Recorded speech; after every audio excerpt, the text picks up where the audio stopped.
Olá, sejam bem-vindos a mais uma aula da disciplina de Sistemas Hidráulicos e Pneumáticos. Hoje iremos falar de um componente muito importante dos sistemas hidráulicos: as conexões, os tubos e as mangueiras.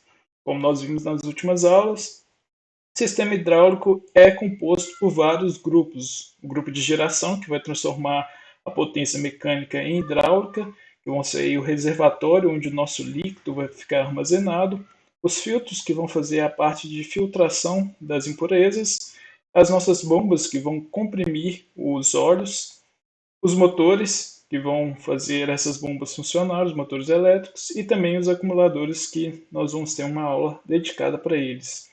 Temos também o grupo de controle, que vai controlar a potência hidráulica, que vão ser os nossos comandos e as válvulas que nós vimos lá numa das primeiras aulas de válvulas hidráulicas.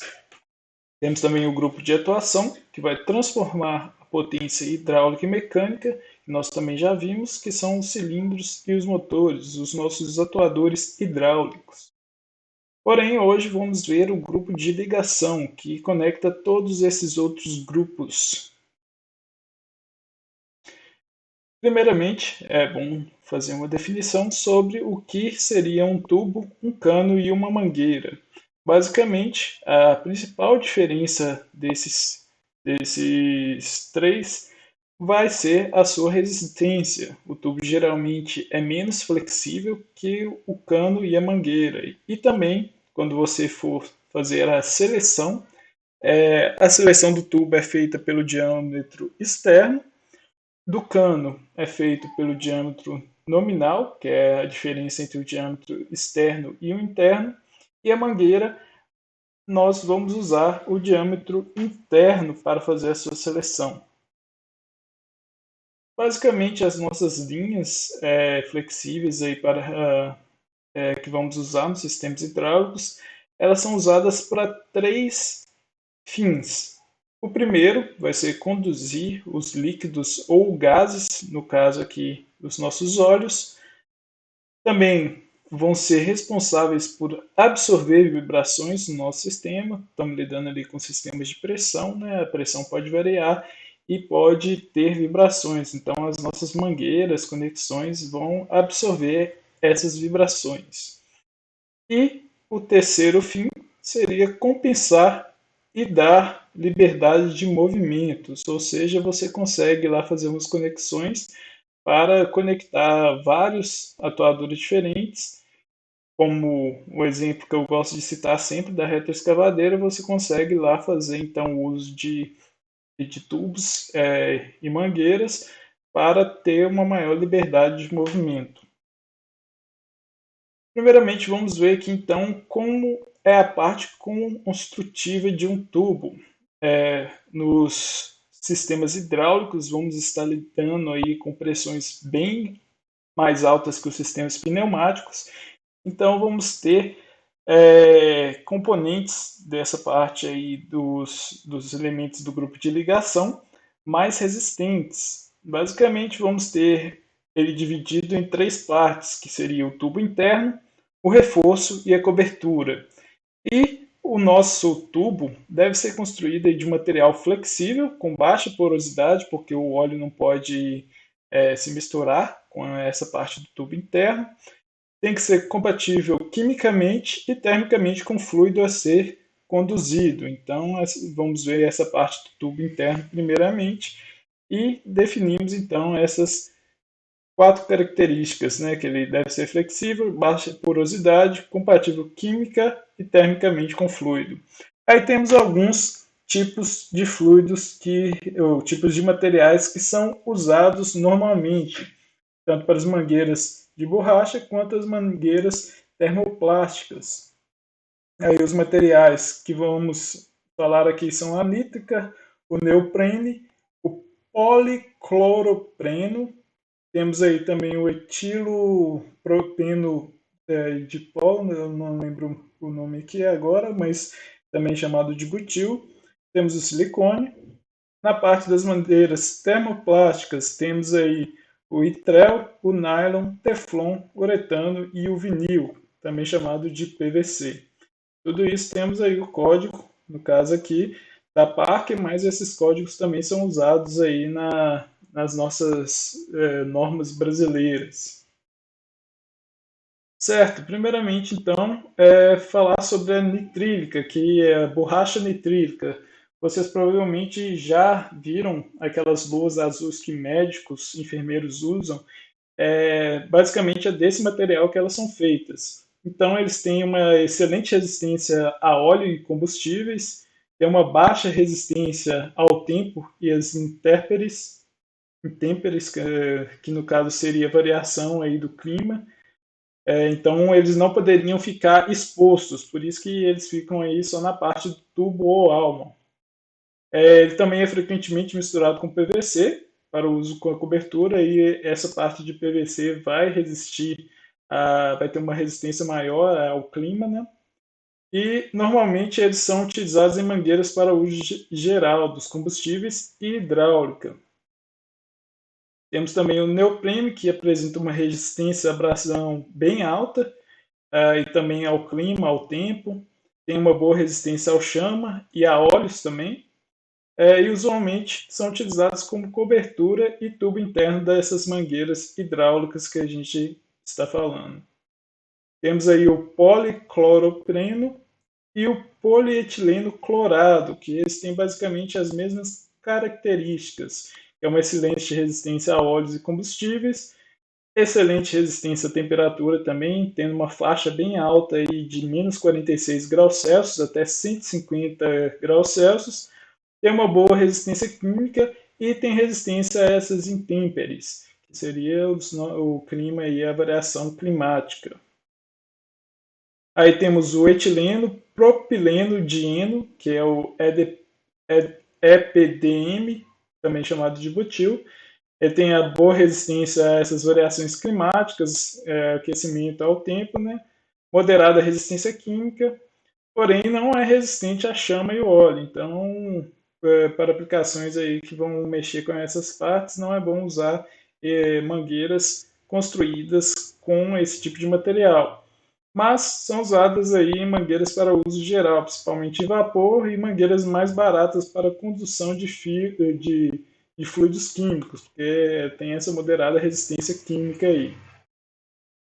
Temos também o silicone, que principalmente é usado em indústrias alimentícias, né, que ele não vai transferir cheiro nem gosto ao sistema. É uma característica importante quando você está lidando com alimentos. Tem uma boa resistência química, resiste ao ozônio e raios ultravioletas, ele não conduz eletricidade e tem uma resistência à temperatura bem variável, aí, que chega de menos 17 a 315 graus Celsius. Então, bem específico aí para aplicações alimentícias, como falei. Outras partes construtivas aí do nosso sistema são o reforço e a cobertura. No reforço, então, a gente vai ter que ter um elemento mais resistente, que vai ter que suportar as pressões do nosso sistema hidráulico. Então, basicamente, essa parte ela vai ficar externa ao tubo interno e depois vamos ter a cobertura. Para ter um reforço maior, então o que a gente faz? A gente faz uma forma trançada ou espirada aí dos nossos materiais, que podem ser aços, do tipo aí corda de piano, pode ser o aço inox, ou podem ser fios têxteis, que, como por exemplo o algodão, rayon, poliéster e o Kevlar. São materiais extremamente resistentes, principalmente aí se você unir esses compostos. O Kevlar, eu acredito que é como fala, um compósito que é bem resistente, mas provavelmente deve encarecer aí a sua mangueira, o seu tubo. Em relação à classificação dessas mangueiras, podemos especificar elas determinada a partir dessas seguintes características: a capacidade, primeiramente, da pressão dinâmica e estática de trabalho, que a gente vai usar, a temperatura mínima e máxima de trabalho, a compatibilidade química do fluido a ser conduzido, resistência ao meio ambiente, seja aí pela ação do ozônio, raios ultravioletas, calor, chama viva, vida útil em relação às condições de trabalho, né? E o raio mínimo de curvatura. Por exemplo, se você usar um material menos flexível, vai acabar que você não vai ter um raio tão grande de curvatura. Tem uma classificação aqui da Parker, até deixei aqui, depois vocês dão uma olhada lá no Manual de Tecnologia Hidráulica Industrial, tem os principais tipos de mangueiras de borracha. Aí tem algumas classificações aqui bem interessantes, que ele já tem até uma norma que fala desses tipos de mangueiras. Temos aqui embaixo também a seleção das mangueiras em relação à pressão de trabalho. A gente vai fazer ali como que a gente vai fazer a seleção dessas mangueiras. Tem aí mostrando os diferentes tipos de mangueiras dependendo da faixa de pressão que você utilizar. Então tem todas as normas definindo qual que é o material interno, qual que é a parte do tubo, qual que é a parte do revestimento e qual que é a parte da cobertura. Certo? Então, voltando aqui. Então, vamos usar agora essas mangueiras para fazer o quê? Para manter o, o escoamento laminar do sistema. Então, a gente quer que o fluido escoe aí abaixo do número de Reynolds de 2000 praticamente. Isso vai evitar, então, uma menor perda de carga no nosso sistema e um menor aquecimento do fluido. Então, basicamente, nós vamos fazer alguns cálculos e vamos fazer praticamente a mesma coisa que nós fizemos lá com os atuadores. A gente vai calcular um diâmetro, vai comparar com o catálogo do fabricante e vai fazer essa correção para aplicar no nosso sistema. Para isso, novamente, na aula anterior, lá onde falamos sobre a introdução à hidráulica, nós falamos sobre o coeficiente de Reynolds. Então, vamos usar o coeficiente de Reynolds para determinar aqui se o fluxo que vai estar ocorrendo lá no nosso sistema é laminar. Isso vai depender principalmente do diâmetro do nosso tubo. As duas fórmulas aqui têm o diâmetro e da velocidade média do fluido. Então, basicamente, se você tiver uma velocidade bem alta, você vai ter que aumentar o seu diâmetro. E também, se evitando que o fluido, que o fluxo seja acima do laminar, você vai evitar aquelas gerações de calor. Então, a montagem lá, a gente também viu como que é feita a montagem dos tubos. Para quem tiver mais dúvidas lá, essa parte mais técnica tem no catálogo da hidráulica lá da Parker. Tem uma olhada depois também. Mas o que nós estamos interessados aqui é como nós vamos determinar a velocidade das tubulações. Então, basicamente, a gente vai supor algumas condições. Primeiramente, o comprimento da tubulação é inferior a 10 metros. O que vai acontecer se você tiver tubulações maiores que 10 metros? Aí você vai ter que extrapolar esses cálculos aqui um pouco. Mas geralmente aí as tubulações hidráulicas principalmente vão chegar só até uns 10 metros aí, não vai passar muito disso não. As vazões nós vamos considerar aí entre 20 e 10 litros por minuto, que já é um valor bem elevado, pensarmos assim nos sistemas que a gente está trabalhando. E vamos considerar também variações moderadas de temperatura, então nada de chegar ali aos 300 graus Celsius. Para isso, vamos usar essa tabelinha aqui para calcular algumas coisas no nosso sistema. Nós temos aí a tubulação, pressão, retorno e sucção, relacionada com a pressão em bar no nosso sistema. Então, por exemplo, se a pressão for de 20 bar na tubulação de retorno, a gente considera que a velocidade é de 300 centímetros por segundo. E de sucção, aí, a velocidade de 100 centímetros por segundo. O que vai acontecer aqui se tiver valor aqui, por exemplo, de 30 bar? Não tem como a gente relacionar aqui com 300 nem 400 centímetros por segundo. Então vamos usar essa fórmula de velocidade. No caso, essa aqui a gente vai usar somente para tubulação de pressão. Então a gente vai calcular aí através da pressão que a gente tiver no nosso sistema. Então basicamente é só jogar na fórmula que nós determinamos a velocidade. Determinando a velocidade, nós conseguimos determinar o número de Reynolds para um diâmetro lá, ou no caso a gente faz o contrário, né? Usa um número de Reynolds abaixo de 2000, a velocidade e a gente calcula o diâmetro. É basicamente o que a gente vai fazer daqui a pouco. E o que seria essa linha de sucção, essa linha de pressão e essa linha de retorno? Nós vimos lá na última aula que basicamente o nosso sistema hidráulico ele vai ter uma estrutura similar a essa. Então nós temos o reservatório, o óleo do nosso reservatório é sugado pela nossa bomba, né? Depois que ele passa dessa bomba, ele vai estar pressurizado. Então, basicamente, a nossa linha de sucção vai ser antes da nossa bomba. A nossa linha de pressão vai ser da nossa bomba até o ponto de aplicação, que no caso aqui seria o avanço do nosso atuador.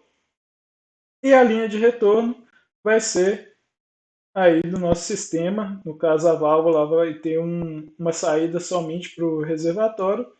Então, vai ter essa linha de retorno. A partir disso, nós conseguimos fazer o dimensionamento perfeito de cada uma dessas linhas. Então, basicamente, aí, a linha de sucção vai do filtro de sucção até a entrada da bomba. A linha de pressão se inicia após a saída da bomba, alimentando os componentes do circuito. E a linha de retorno, tubulação, em que o fluido retorna para o reservatório. E para determinar o diâmetro dessas tubulações, primeiramente nós vamos determinar um diâmetro de referência. E no caso aqui, esse dt vai ser determinado por essa fórmula, onde o Q vai ser o nosso fluxo aí da nossa tubulação, o nosso V é a velocidade, e a partir disso nós conseguimos lá comparar com os catálogos do fabricante e escolher um diâmetro comercial maior que esse diâmetro da tubulação calculado. Vamos ver isso na prática então, né?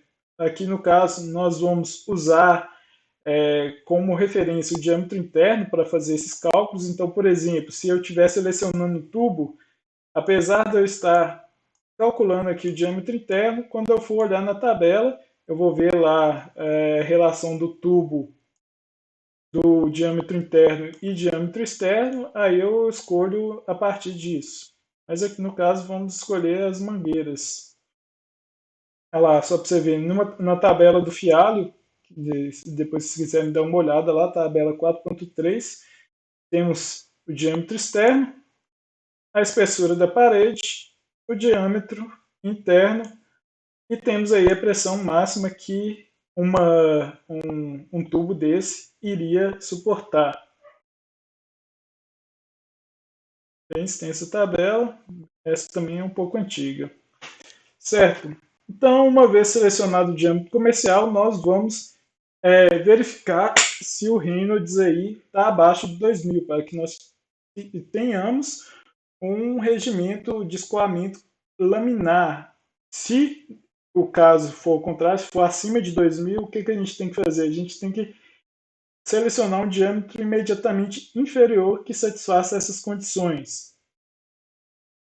Mas geralmente consegue-se determinar isso aqui bem tranquilamente, como que é o caso que a gente vai fazer aqui. Esse exemplo aí, vamos ter o seguinte, vamos dimensionar as tubulações de sucção, pressão e retorno de um sistema hidráulico que terá a vazão máxima de 60 litros por minuto e a pressão de 120 bar. Vamos adotar a viscosidade do óleo como sendo 0,45 strokes. Então, temos aí a nossa fórmula do diâmetro de referência e temos o nosso coeficiente de Reynolds. Aqui só essa velocidade tinha que mudar, né? Porque ele está bem parecido com o símbolo de viscosidade. Tem que mudar a anotação dela aqui depois.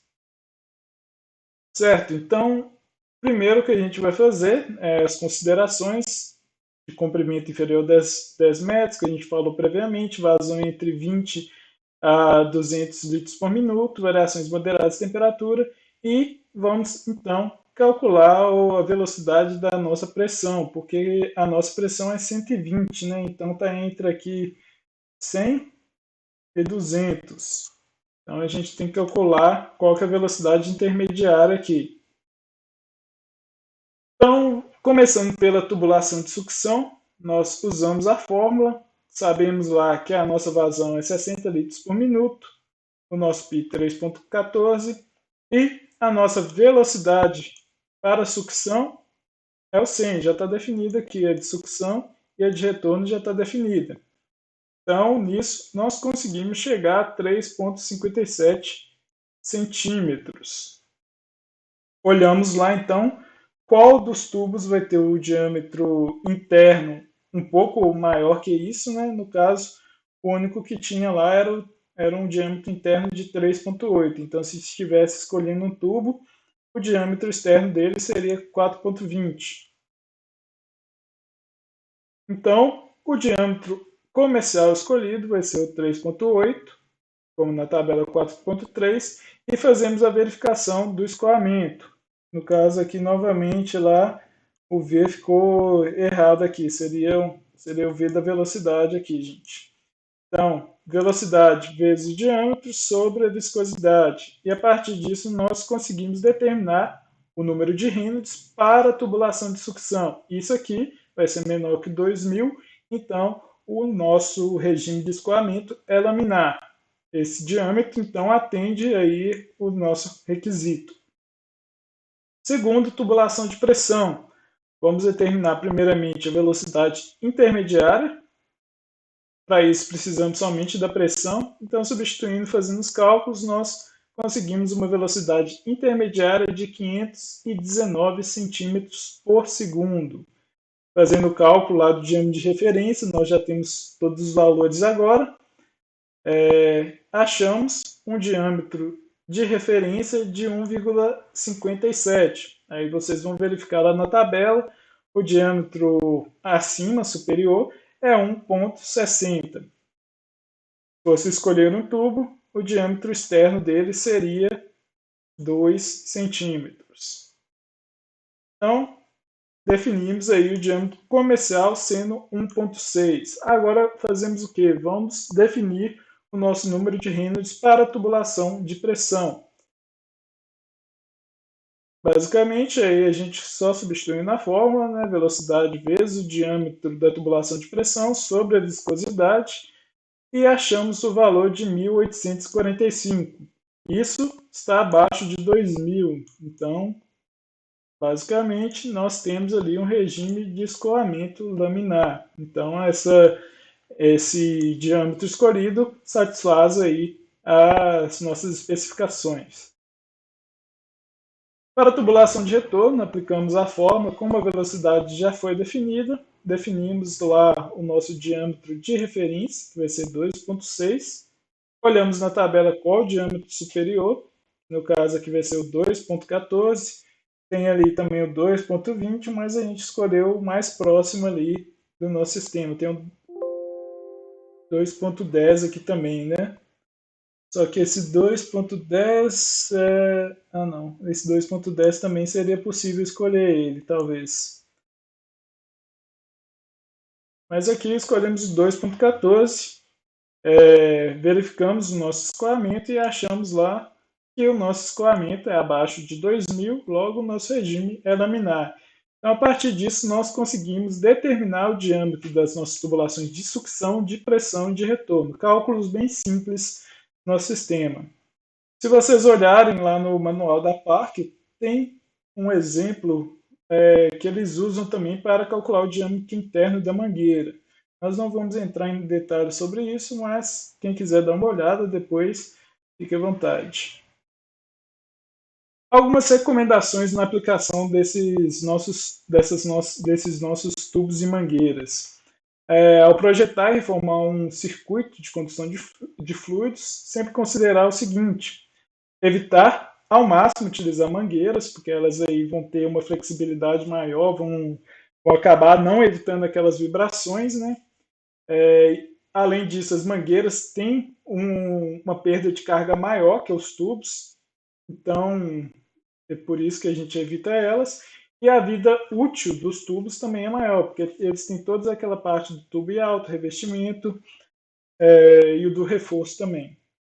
evitar ampliações ou reduções bruscas no circuito, a fim de não ter aumento na turbulência e, consequentemente, aumento da pressão e temperatura. Então, ao contrário dos circuitos pneumáticos, que a gente previa um aumento, geralmente os circuitos hidráulicos a gente não faz essa consideração de aumento, não muito.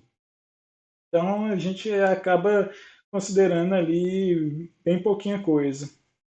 Evitar utilizar conexões fora de padrão, também evitar aí conjuntos montados de mangueiras com dois terminais e sempre dar preferência aí produtos de melhor qualidade, que vai atender o requisito do meio externo de trabalho aí que você vai utilizar. Dessa forma, você evita o uso de acessórios especiais e também acaba que o barato sai caro, né? Então é melhor comprar produtos de qualidade.